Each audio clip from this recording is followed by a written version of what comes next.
Hello, everyone. Welcome to Bible Discoveries, the weekend show. My name is Corie, and on this program, we are taking a look at the entire week's reading.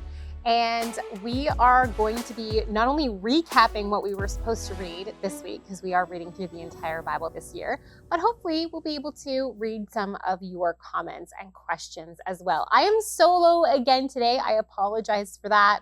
Our littlest boy is not feeling well today. Rather unexpectedly, we came in, we were getting ready to tape and had to change our plans. So Matlock took the boys home. I will be joining him shortly as soon as I'm done this show. And hopefully we have planned that for Good Friday's show and the show after that, hopefully my mom will be joining me, which I'm very excited about.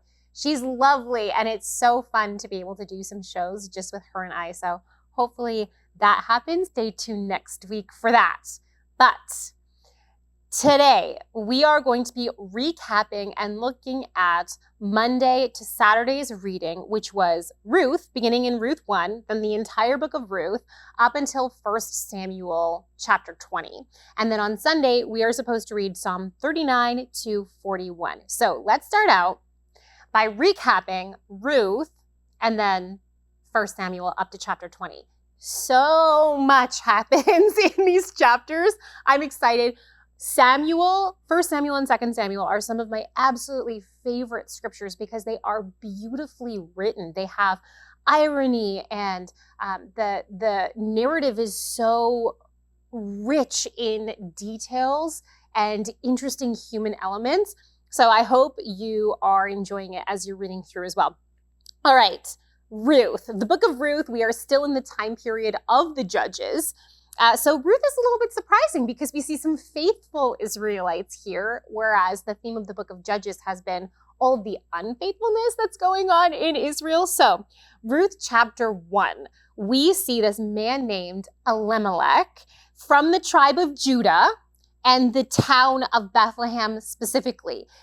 Elimelech and his wife Naomi and their sons go to Moab because there's a famine in Israel. So they leave Israel and they go to the land of Moab, and there their sons marry Moabite women. Then Elimelech dies, and then the sons die. So we have Naomi, this Israelite woman. She is a widow in a foreign land. And she hears that the famine in Israel is over. So she decides that she's going to go back home, which is probably a good idea because in the ancient patriarchal societies, the most vulnerable people were women and foreigners, children as well. But in this case, she's two of those segments of the population. She's a foreigner and she's a widow. Very vulnerable. So it makes sense for her to go back. And one of her daughters-in-law, Ruth, stays with her. Very famously, Naomi tells her, no, go back, stay here. Stay in the land of Moab. Go back to your family. You can get remarried. You can still have a life. If you come with me, you're going to be a foreign widow in Israel. It's not a good future for you. I can't provide any more children for you to marry. I have nothing to, that I don't have a dowry to give you to marry someone else. So just go back home.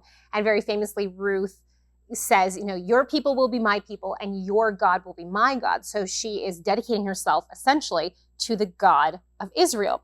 Now, they return to Israel, but Naomi's problem, of course, is that she can't pass on her husband's inheritance to anybody. She doesn't have any children, by which her husband's property, his land in the tribal allotments of Israel will pass on to. And how is she going to work it? They're coming back destitute at this point.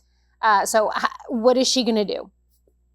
Ruth chapter 2, we see right away, they get back in Israel and Ruth begins to glean, which means following the harvesters. It's the barley season, following the harvesters and picking up grains that they've left. And this is a provision in the law of God and the law of Moses. You can see they're not supposed to go all the way to the edge of the field. And if they drop anything, they're supposed to leave it as good faith for people who are struggling to be able to have something to eat.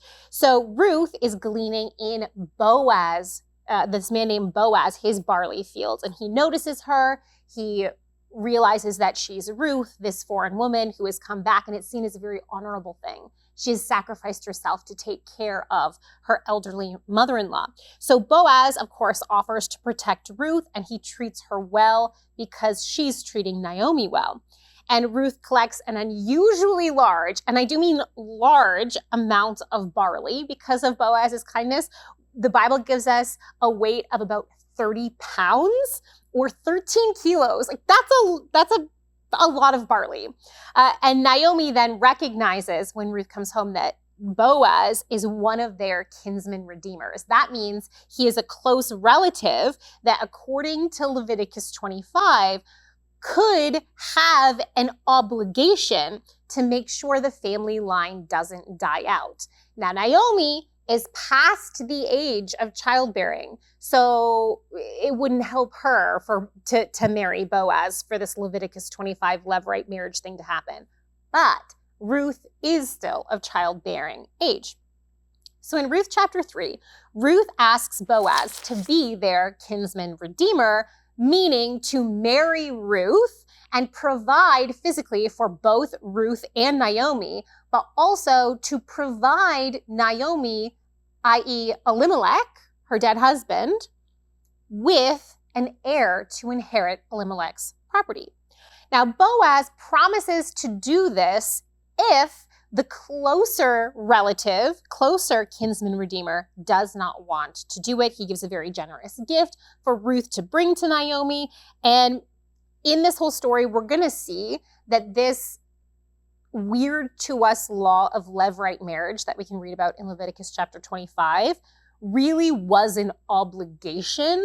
It wasn't something that was desirable for the kinsman redeemer because it brought no real benefit to the man in the situation, only potential problems for his already existing wife and children and inheritance structure. And it was so much of an obligement and hardship that men were willing to take on cultural shame, which was a huge deal, to avoid it. Okay, so Ruth chapter 4. The man who is the closest kinsman redeemer initially says, because he knows Naomi is old, he says, well, I'll redeem the land from you, meaning I will buy it from you. And that would solve Naomi's immediate problem of not having provision for herself. But when Ruth is brought into the equation, and heir production is back on the table, so to speak, the man loses interest. He does not want to muddle his own children's inheritances at all. He wants no part in it. He gives his sandal to Boaz, which comes from Deuteronomy 25. It's supposed to be a shame on the family of the kinsman redeemer who rejects being a kinsman redeemer. His family is supposed to henceforth be known as the family of the unsandaled man, which to us sounds funny, but to them, cultural shame was the worst thing that could happen to you, worse even than death. Okay, so Ruth is married to Boaz, and they do produce a child. Their son's name was Obed, who was officially then adopted by Naomi to inherit Elimelech's property. So Ruth had Obed, and then we get this genealogy. Obed's son was Jesse, and Jesse's son was David. And here's where we learn why the book of Ruth exists in the first place, because David will one day become king, and he will become king in a time period where a lot of people don't want him to become king. And some people might even claim, hey, David, your grandmother, your great-grandmother, was a Moabite. You shouldn't even be allowed to be in the assembly of Israel according to the law of Moses. And so then we see this story being officially recorded, and I do believe it's real history, being officially recorded of why this was allowed. And it's allowed because Ruth didn't keep her Moabite religion. She didn't keep her Moabite culture, which was pagan and involved in idolatry. She adopted the culture of Israel, thus becoming an Israelite herself. Okay, I know that was a long recap, but Ruth is really cool. Okay, we're going to move on to 1 Samuel now, still in the time period of the judges. 1 Samuel 1, we're introduced to another couple. This time, the man's name is Elkanah. I'm probably butchering the pronunciation of that. And the wife's name is Hannah. They are living in Ephraim, but we will learn later in 1 Chronicles chapter 6 that they're actually Levites living within the tribal territory of Ephraim, which is normal because remember that the Levites didn't get a chunk of land. They got towns and cities spread throughout all of ancient Israel. So Hannah and Elkanah are living in Ephraim, but they're Levites. We learn that Hannah is barren. And when they go to Shiloh, which is where the tent tabernacle is set up, she goes before God and is begging him to give her a son. She says that if God will give her a son, she'll dedicate this son to God, not only as a Nazirite, so the lifestyle would be adjusted to be holy before God and different and set apart, but also that he would come and work in the tent tabernacle as a servant of God. This happens. She does have a son, and she brings him to Shiloh once he's weaned, which in the ancient world, scholars estimate is probably about 4 years old, when he's probably about 4. Okay, 1 Samuel 2 records Hannah's prayer of praise, which is a beautiful thing to read. And then also, there's a record of the evil sons of the high priest Eli. Eli's a pretty good priest, except that his sons are evil, and there's a prophecy against them that's given to Eli here in Samuel chapter 2. In 1 Samuel chapter 3, we have God calling a young Samuel. Verse 1 sets the stage for us, though, in a very dramatic way. It says, "In those days, the word of the Lord was rare. There were not many visions." And we're going to see this transform from now in the time period of the judges to the time period of the early kings, where we get, the Shekinah glory of God filling the temple. We get King Saul prophesying, and there's lots of prophets going around. It's really interesting. Okay, but back to 1 Samuel 3. God verifies this prophecy against priest Eli through the mouth of little Samuel. And we're told that Samuel grows up as a prophet. For Samuel 4, there's a battle with the Philistines. And Eli's 2 sons are killed, and the Ark of the Covenant is captured. When Eli gets the news, he falls off his chair. Now, his chair was probably on a platform that was at the entrance to the tent tabernacle complex. So through archaeology, it's believed that there were some permanent structures built up around the tent tabernacle to make it a little bit more permanent, to make it a little bit more permanent, give it a little bit more honor. For example, it says Eli was sitting at the door of the tabernacle. Well, tents, in the gate complex of the tent tabernacle. Well, the tent doesn't have a gate. The temple had it was a tent. It was a tent tabernacle. So, and we can see remains at the site of potentially something built up around a tent-like structure, which is very cool. Anyway, his chair was probably on a platform at the entrance to the tent tabernacle, higher off the ground. But when Eli falls off, he dies. And we're told that he had led Israel for 40 years. So it has led Israel as the high priest, potentially as a judge. 1 Samuel chapter 5, the Ark of the Covenant in Philistine territory, it causes physical health problems and actual plagues to the Philistines. So 1 Samuel 6, we learn that the Ark spends 7 months with the Philistines. They're passing it around cities, trying to first of all, they're celebrating the fact that they have caught Israel's God. But then they're recognizing these plagues and kind of trying to get rid of it. They don't know what to do. So they send the Ark of the Covenant back on an unmanned cart being pulled by oxen, and they offer a sacrifice of 5 golden rats and 5 golden tumors. The significance of the 5 is just 1 for each of the Philistine rulers. And what happens next demonstrates how far away ancient Israel was from their own law. Because think about this. The Ark is returned to the city of Beth Shemesh. The city of Beth Shemesh is special. It is not only a Levitical city, so the Levitical priests live in Beth Shemesh, but it's the Kohathite Levitical priests specifically. The Kohathites were the Levites who were responsible for the articles of the tent tabernacle, like the altar and the Ark of the Covenant. So if anyone in Israel should know how to handle the Ark of the Covenant, it should be the Kohathite Levitical priests living in Beth Shemesh. But that's not what happens.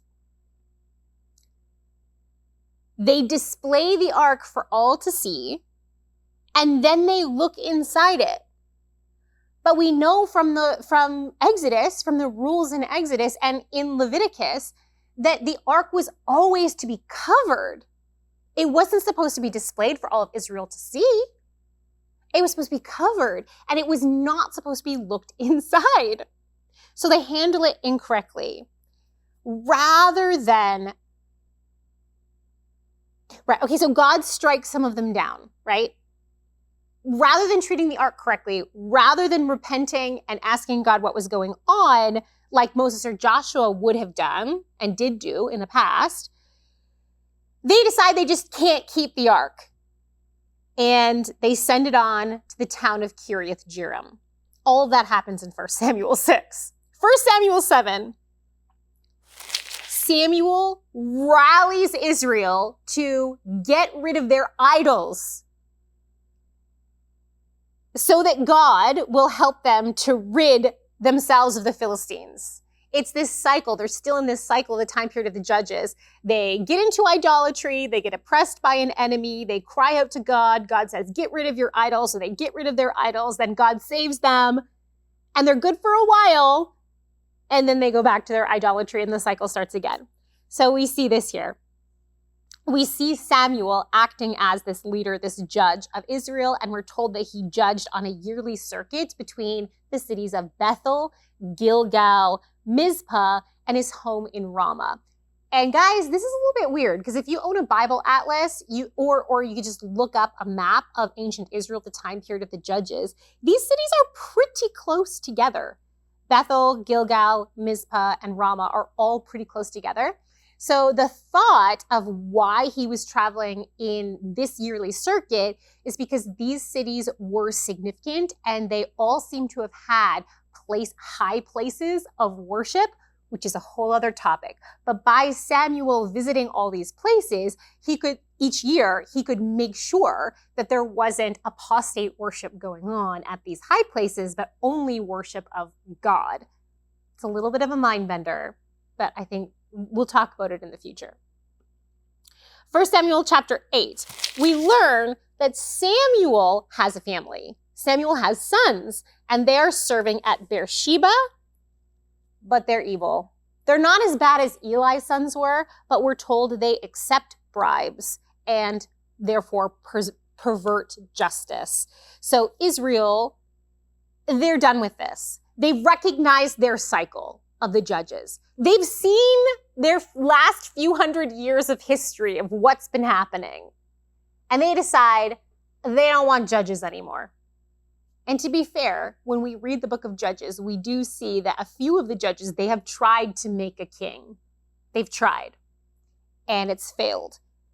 So they tell Samuel, look, Samuel, ask God to give us a king because we're done with this. We want a dynasty. We want the security of a kingship. We're done with these judges. Samuel is not happy, and he lays out all the things that a king would do.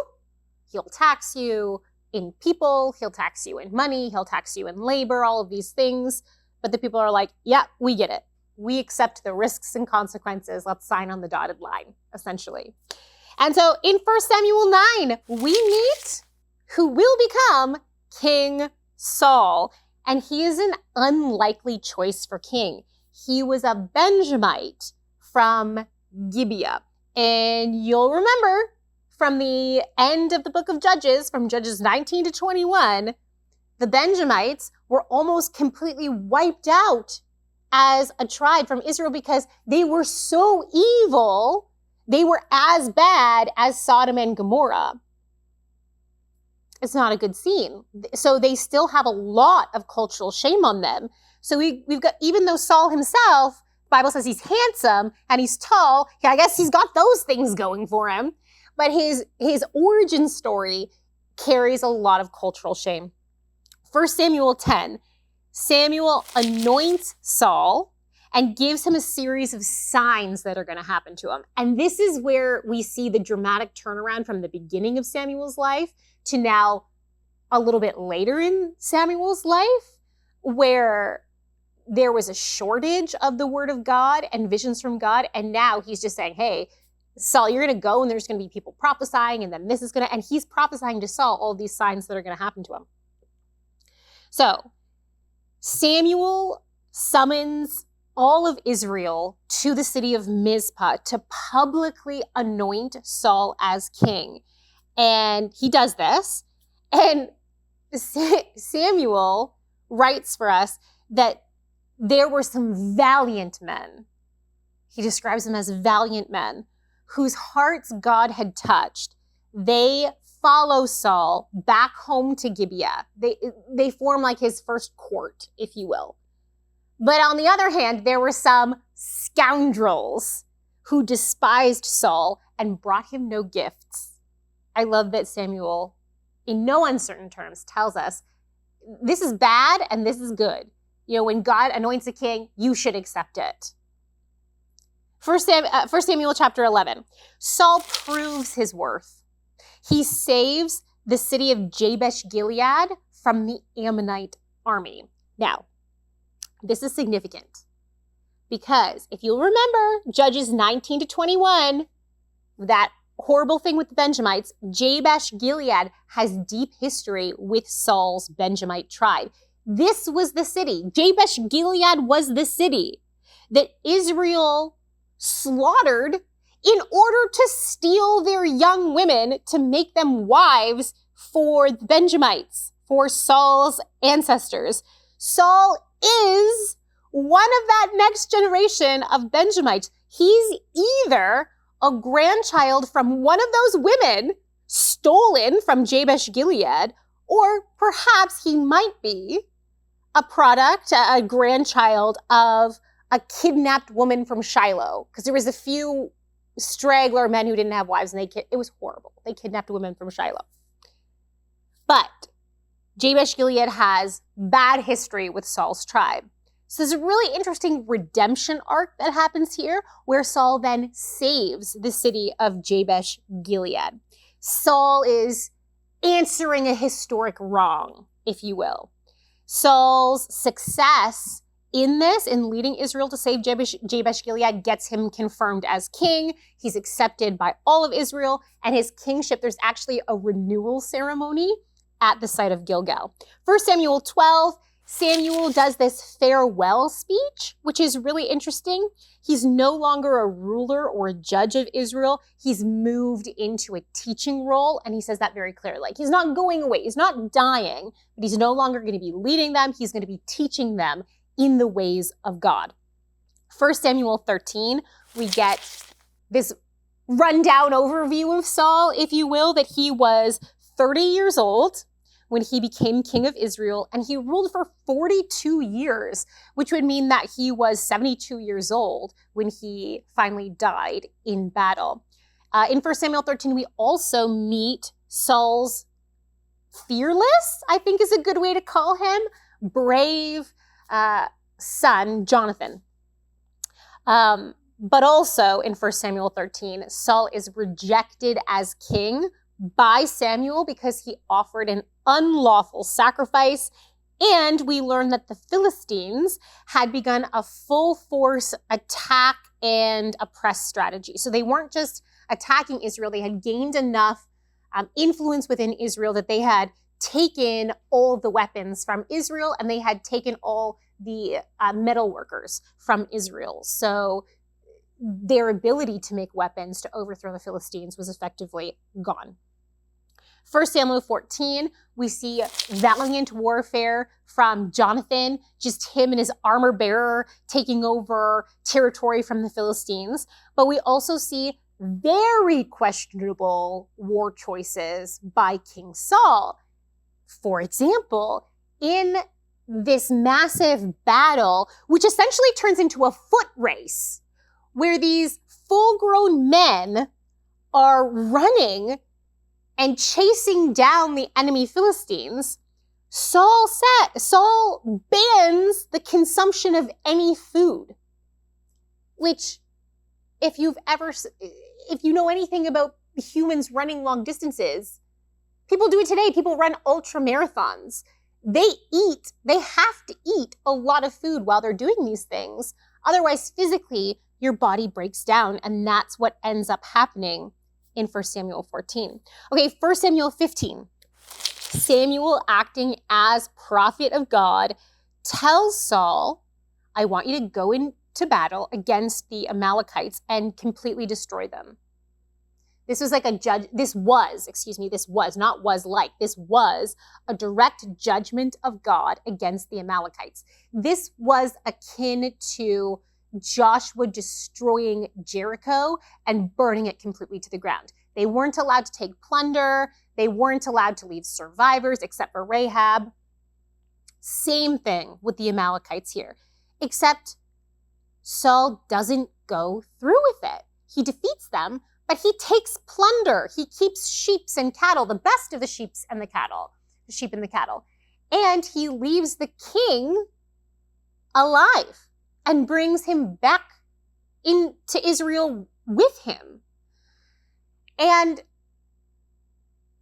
disturbingly, on top of those disturbing things, we're told that Saul set up a monument for himself in the territory that he took, which interestingly is what Joshua and the Israelites were commanded to tear down in the conquest of Israel. Tear down the monuments of the pagan gods, which in the ancient world, setting up a monument for yourself, you'd set it up with your god's names and your name on it if you were a pagan king. Israel wasn't supposed to engage in that, and we see Saul engaging in that. Samuel does not see Saul ever again. He refuses to see him again, but he does mourn for him. Okay, 1 Samuel 16, Samuel anoints a young David as king. In verses 6 and 7, you can read that.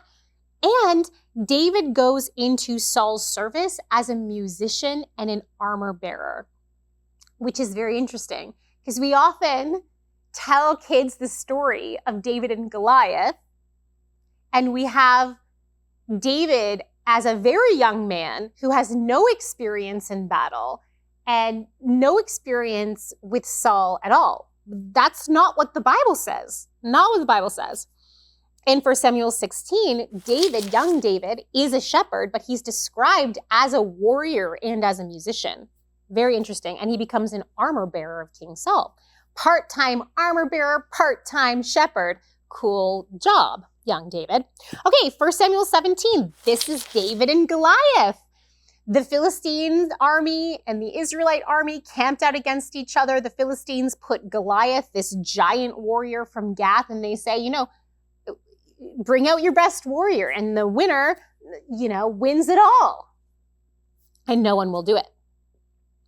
David, part-time shepherd, part-time spiritual musician for Saul, part-time armor bearer, secretly anointed king of Israel, comes to the rescue.